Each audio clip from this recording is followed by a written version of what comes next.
అంటున్నారు. నిజంగా ఉప ఎన్నికలు జరిగే ఛాన్స్ ఉంటుందంటారా ఈ విషయంపై? అంటే ఇప్పుడు సుప్రీంకోర్టు జడ్జిమెంట్ వచ్చి జూలై 30వ తేదీన వచ్చింది సుప్రీంకోర్టు జడ్జిమెంట్. సో సుప్రీంకోర్టు ఏం చెప్పింది, 3 నెలల్లోపు స్పీకర్ నిర్ణయం తీసుకోవాలని చెప్పింది. సో 3 నెలలు అంటే August 30, September 30, October 30. So October 30th లోపు స్పీకర్ నిర్ణయం తీసుకోవాలి. తీసుకోకపోతే కోర్టు ధిక్కరణ నేరం అవుతుంది. ఇక్కడ మనం ఒకటి చూడాలి, సుప్రీంకోర్టు నిర్ణయం తీసుకోమని చెప్పింది తప్ప పలానా విధంగానే నిర్ణయం తీసుకోమని చెప్పలేదు.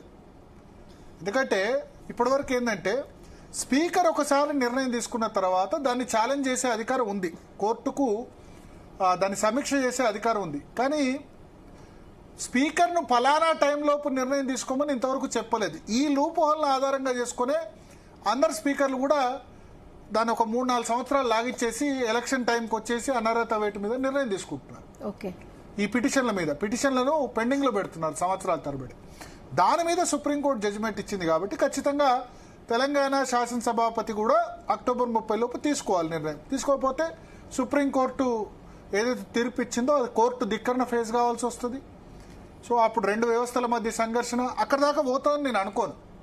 ఎందుకంటే ఇదే chief justice BR Gavai judgement ఇచ్చిన ఆయన చీఫ్ జస్టిస్.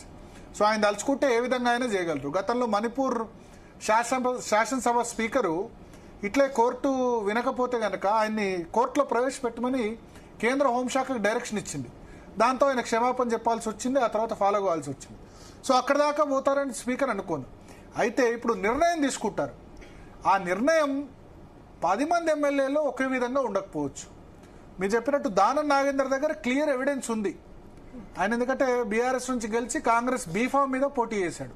మిగతా వాళ్ళు ఏమంటారు, మాకు సంబంధం లేదు, మేము కాంగ్రెస్ లో జాయిన్ కాలేదు, ఆ కండువా దేవుడి టెంపుల్స్కి ఏ పోయినా అదే కండువా వేస్తారు, అది కాంగ్రెస్ కండువా ఏం కాదు, మేము ప్రభుత్వ కార్యక్రమాల్లో పాల్గొన్నా, ముఖ్యమంత్రిని కలవడం తప్పు కాదు, ముఖ్యమంత్రి అందరికీ ఎమ్మెల్యేలందరికీ ఆయన శాసనసభకు నాయకుడు అని చెప్తారు.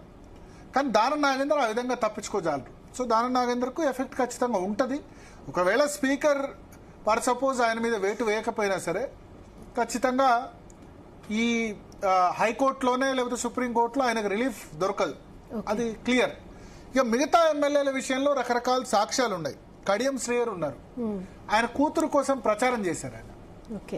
సో నువ్వు బీఆర్ఎస్ నుంచి గెలిచి కాంగ్రెస్ ఎంపీ అభ్యర్థికి ప్రచారం చేస్తే ఆటోమేటిక్గా నువ్వు వాలంటరీగా నీ మెంబర్షిప్ని పోగొట్టుకున్నట్టే. సో అది క్లియర్ ఎవిడెన్స్ ఉంది. సో కొద్దిమంది విషయంలో ఎవిడెన్స్ ఉంది, కొద్దిమంది విషయంలో లేదు. సో అందుకని స్పీకర్ ఇప్పుడు మొత్తం 10 మంది మీద వేటేయకుండా ఒక 2-3 మీద వేటేసి మిగతా వాళ్ళ దానిలో ఎట్లా, ఒకవేళ వేటు వేయకుండా ఉన్నా సరే ఈ వాళ్ళందరూ కూడా ఏం కోరుతున్నారంటే మీ మాటను నమ్మి వచ్చాం మేము, ఏం కాదు గతంలో బీఆర్ఎస్ కూడా అయినా జరగలేదు.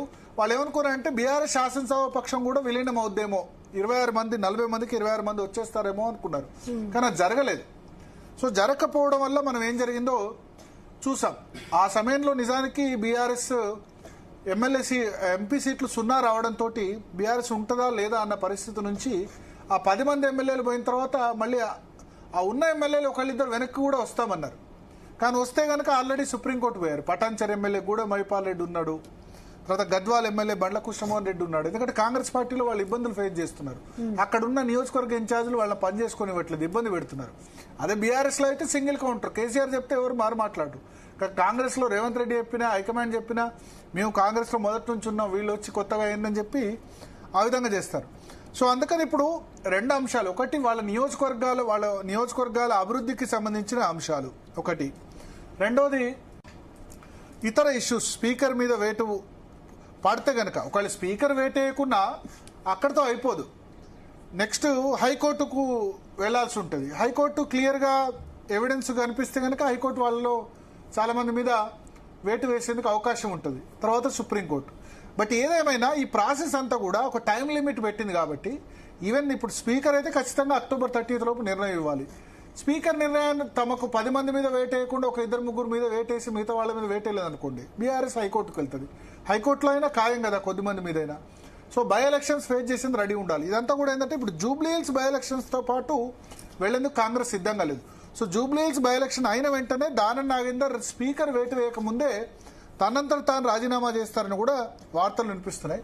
మాట్లాడదాం. మనతో పాటు హైకోర్టు సీనియర్